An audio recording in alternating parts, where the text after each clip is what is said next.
I've always had a passion for being around and learning about animals. When I was younger, going to zoos and animal parks was always a part of my life.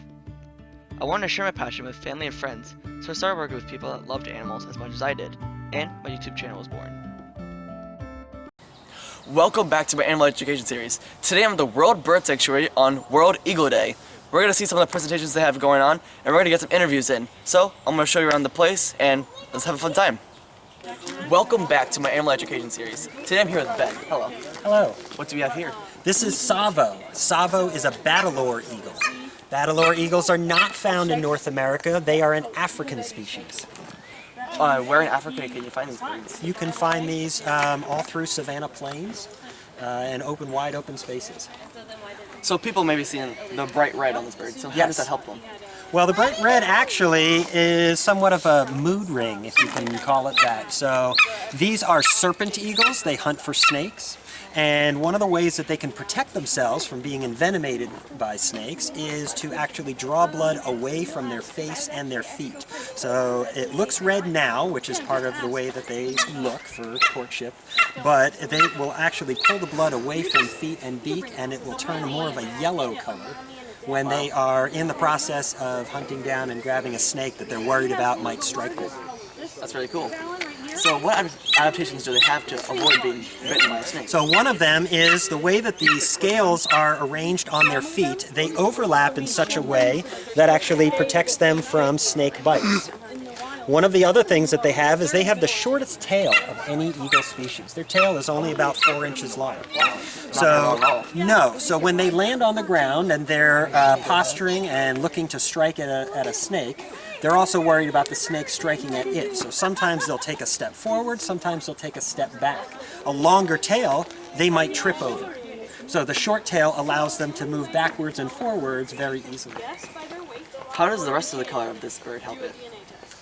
Well, it just looks great. I think we can all agree on that. That's right. So what other adaptations do they have for? Well, along that short tail and their really long and wide wings makes them the most acrobatic flyer of all the eagles. They're able to perform flips and turns and somersaults mid-air, which they will use for courtship displays as well as territorial displays, dominance with other Bateleur eagles. They'll use it to avoid predators.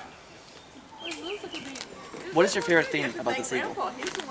I like the personality. Sometimes he can be a little bit spicy, but generally speaking, he's rather calm on the glove. So where's this eagle from? So this eagle is from Africa, and we know that he was hatched in the wild. It's not entirely clear how he came out of the wild, but it's believed that he was part of the illegal animal trade. And this is a major problem in a lot of places, especially in Africa and India and other places where the laws are not quite as strict. Poachers will steal animals out of the wild, and estimates are that because their mortality is so high in being transferred from the wild into private collectors, poachers will actually take up to 10 times as many animals as they're trying to sell. So if a poacher were to take 10 of these animals, or they wanted to sell 10 of these animals, they might actually steal 100 of them out of the wild, which is really remarkable and can give you an idea as to how fragile they are from a conservation perspective. So Savo was part of this illegal trade and eventually ended up, though, was rescued and brought to a zoo in Quebec, where he was part of their education team, and then in 2008 was transferred here to the World Bird Sanctuary. Well, thank you, Ben, for telling us so much about these eagles. And if you guys enjoyed this week's episode, don't forget to leave a big thumbs up down below, subscribe to my channel, and also check out my Instagram @Koshirk. As always, I'll see you next week.